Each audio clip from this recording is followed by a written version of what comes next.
Maka malaikat maut turun ke sini. Makanya ketika sakaratul maut sudah datang, maka yang baca Quran hentikan. Kenapa? Oh, memang gitu ya. Jangan semakin kenceng. Ayo Pak, insya Allah Pak, gitu. Al-Baqarah Pak, Al-Baqarah Pak, Al-Kahfi, Al-Kahfi. Enggak lah. Yang baca Quran berhenti dulu. Kemudian digantikan dengan kita mentalkin. Antum agak ke sana dikit. Masya Allah ya. Orang yang meninggalnya kooperatif ini.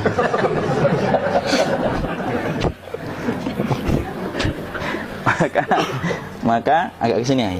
Maka disunahkan kita untuk mentalkinnya. Nanti ketika mentalkin jangan terlalu sering, jangan terlalu membebani. Jangan terlalu sering itu la ilaha illallah, la ilaha illallah. Enggak gitulah. Berat nanti dia ngerasakan. Di situ Imam Qurtubi juga menyampaikan, jangan terlalu sering karena itu memberatkan dadanya.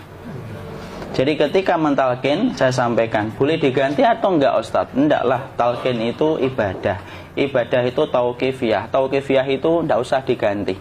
Karena Rasulullah mengatakan, lakinu ala mautakum la ilaha illallah. Talkin orang yang meninggal di antara kalian dengan la ilaha illallah. Enggak usah diganti Allah Ustadz yang lebih singkat, lebih pendek. Enggak usah. Subhanallah Ustadz, enggak usah. Kenapa? Karena talqin sudah ditetapkan ucapannya oleh Nabi, begitulah kita mencontohnya. Jadi tidak usah diganti. Cara mentalqin, jadi kalau keadaan sudah tenang, tolong kalau sudah sakaratul maut jangan ditinggalkan. Karena sesungguhnya pertempuran setan itu pada detik-detik kematian semacam ini, dan betul-betul berusaha untuk menjadikan dia murtad. Nanti makanya di situ di buku nanti dibahas kan, pertempuran setan itu sampai detik-detik orang mau mati itu sudah ayo kufur, murtad aja tuh, kamu sakit kan? Nah, itu kayak gitu. Makanya jangan ditinggal. Capek gitu kok nggak meninggal gitu ya. Udah gantian mas. Dan jangan kemudian meninggalkannya. Mangkat dulu gitu. Tidaklah, janganlah. Terus ditampingi terus. Kalau bisa ya sudahlah, berikan waktunya kita untuk sementara waktu itu betul-betul berkhidmah kepada orang yang kita cintai terakhir kalinya. Cara kita kemudian mentalkin adalah, yaitu adalah di sebelah kanannya la ilaha illallah. Biarkan dia mencerna dulu, tidak usah buru-buru kemudian kita langsung nimpali lagi. Dia mencerna dulu sembari kita doakan, peluk, ya Allah dimudahkan gitu. Kalau ada orang yang bisa ngucapin la ilaha illallah, itu siapa yang memberikan itu Ustaz? Yang memberikan kekuatan Allah Pak. Karena ngomong aduh aja sudah tidak mampu.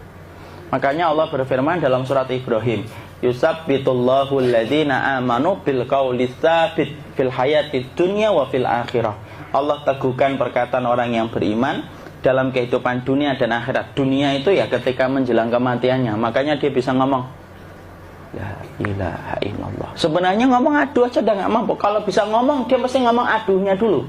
Tapi Allah yang menggerakkan. Ngomong la ilaha illallah. Makanya makana akhiru kalamihi la ilaha illallah dakhalal jannah. Barang siapa akhir kalamnya itu adalah la ilaha illallah, pasti masuk surga. Makanya kita lagi la ilaha illallah. Dah. Cara dulu. Enggak usah minta diburu-buru ya. Enggak usah gini. Ayo la ilaha illallah. Ayo.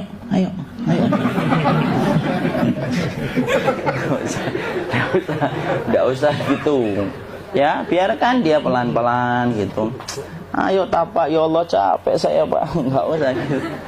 Ya, ucapkan la ilaha illallah. Kemudian dia mencerna. Lalu kalau dia sudah mengatakan, untuk mengatakan la ilaha illallah. Ya, kalau sudah mengatakan la ilaha illallah, berarti sudah. Enggak usah ditalkin lagi, enggak usah. Belum meninggal juga Ustaz? Enggak apa-apa, biarin aja. Dia di situ aja.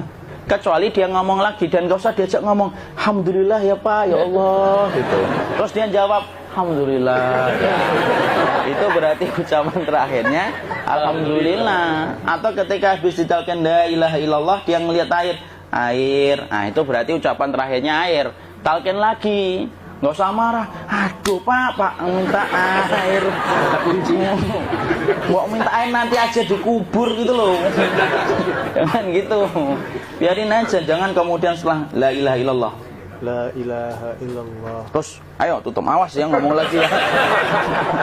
Nggak usah gitu juga. Maka kemudian setelah la ilaha illallah sudah, nggak usah diajak ngomong gitu.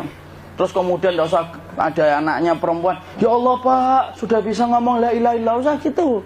Cukup dalam hati alhamdulillah gitu. Diam kita dengerin gitu. Disitulah nanti biasanya tadi detik dia terakhir. Dia nanti ngeliat di sini Pak, prosesnya itu. Nanti kaki langsung sebagian jempol dingin dia. Kaki, telapak kakinya langsung kalau kita geningkan dingin kayak kaki yang kena AC langsung. Kemudian dia langsung ningkup gini, dikit dia, mulai kaku dia. Atau kalau enggak, gini dia. Langsung kayak jatuh, kayak kepala nanti yang paling terakhir. Kepala itu pasti ada gerakannya Pak, ini meninggal itu. Pasti gitu. Pasti gitu. Karena apa? Sudah tidak ada beban ruh yang menahannya. Ya, cabut ya, set pelan, maka kemudian malaikat itu. Tapi tetap sakit lah, walaupun dikatakan ringan, tetap sakit.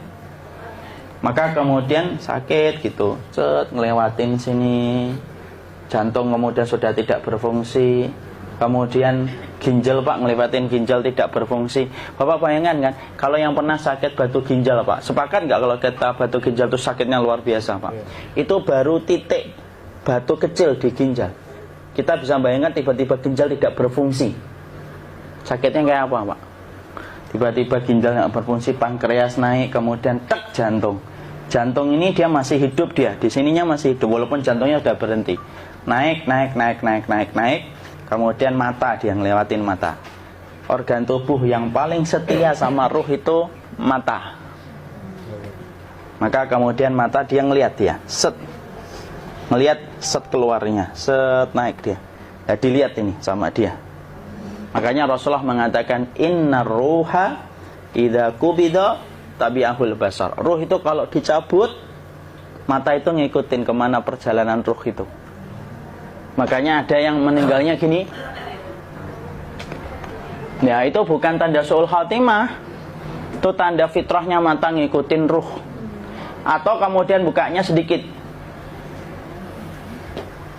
Ada yang kayak senyum Pak. Ada yang kesini yang keringetan. Nah, itu tanda husnul khatimah. Ada yang senyum. Jadi sakitnya setelah selesai itu plong gitu loh. Makanya kemudian ada yang tersenyum. Maka itu tanda. Kalau kita ngelihat orang yang membuka mata kayak gini, tidak usah takut. Cepat-cepat kemudian kita nanti tutup. Biasanya kalau terlalu lama, itulah yang menjadikan ini tidak bisa ditutup. Makanya harus pakai kapas akhirnya. Karena apa? Karena pas meninggal nggak langsung ditutup. Biasanya karena perawat takut, dokternya juga nggak tahu itu, dibiarin itu. Makanya ada beberapa mata yang ditutup pakai tensoplas kan? Sebenarnya kalau langsung bisa nutup dia, fitrahnya nutup mata itu. Jadi kemudian kita baca Allahumma firlahu warhamhu wa'afihi wa'fuanhu atau bismillah wassalatu wassalamu ala rasulillah, tutup. Bismillah. Tidak usah takut. Kecuali buka lagi ya, ini baru kita kabur bareng. Kalau buka lagi Pak, Insya Allah Pak, ya Allah ya kita kabur bareng-bareng Pak. Diusap Pak, diusap gini. Enggak disenggol gini enggak. Begini kan, sudah meninggal dunia. Tangan boleh begini, boleh diluruskan, enggak ada ketentuannya. Boleh gini, boleh kemudian lurus. Nggak usah disalahin kalau ada yang lurus. Lu itu tangannya gimana sih? Posisikan kayak sholat. Nah, ada perintah kayak gitu. Jadi kemudian dikondisikan saja. Terus maka kemudian dipijit-pijit, akiknya dikeluarin, kemudian jamnya dilepas, gigi palsunya dilepas kalau ada, ya. Kemudian apa? Setelah itu, coba buku.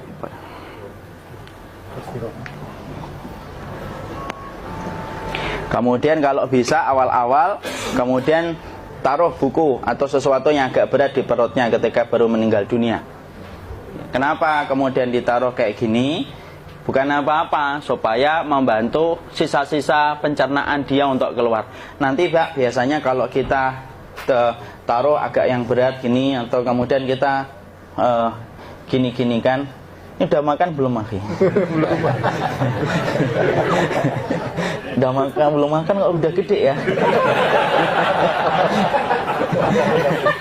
Maka pencet-pencet kayak gini biasanya nanti ketika dimandikan, nah pas dimandikan diginikan saja. Aduh. Nah ini dia sudah keluar di belakang, dia gini. Terus nanti keluar dia. Nah ini keluar langsung di belakangnya. Dan memperlakukan orang kalau sudah meninggal dunia itu yang lembut gitu. Kenapa? Inna kasra admil mayyiti kakasri admil hayyi. Mematahkan tulangnya ketika orang sudah meninggal dunia itu lebih dia rasakan sakit ketika mati daripada ketika masih hidup. Tuh Islam itu sampai sama orang mukmin itu kalau sudah meninggal aja sampai selembut itu. Kok hidup kasar itu kebangetan dia jadi orang itu.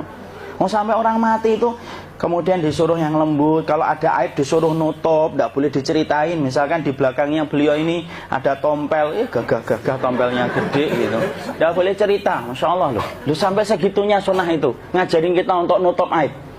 Kalau ada orang belajar sunnah sukanya buka aib, nyari-nyari kesalahan orang, sunnah yang mana dia pelajari itu saya bingung. Makanya kemudian gini, setelah selesai maka kemudian tutup dengan kain. Maaf ya akhi ya. Ya. Nanti kalau nggak kuat napas ngomong ya. Maka ditutup kayak gini, ditempatkan kemudian jangan di tanah tapi di atas dipan. Karena apa? Syekh Abu Malik Kamal Said Salim dalam Sahih Fikih Sunnah menyampaikan supaya tidak cepat busuk. Dia taruh di atas. Kemudian ditutup pakai kain apa saja, ya, sembari nanti kita mempersiapkan tempat mandinya, tempat kafannya dan yang lain sebagainya. Maka kemudian kalau ada yang datang boleh dibuka. Kemudian kita mencium ininya apa? Kemudian keningnya. Kemudian kita berdoa, nutup lagi kayak Rasulullah ditutup. Kemudian yang datang terakhir itu salah satunya Abu Bakar. Dibuka kemudian beliau, ya Allah ya Rasulullah, engkau adalah orang yang percaya hidup dan matimu, dan tidak mungkin Allah itu mematikan engkau 2 kali ya Rasulullah. Maka kemudian ditutup kembali. Saat itu para sahabat dalam keadaan mendung semuanya. Maka disitulah kita lakukan kayak gini. Ditutup gini Ustaz ya, kasihan tidak bisa napas, insya Allah tidak butuh nafas lagi. Jadi kemudian kita semacam ini, kita persiapkan apa yang bisa kita lakukan. Nah itulah proses kematian dari sakit sakaratul maut sampai kematian.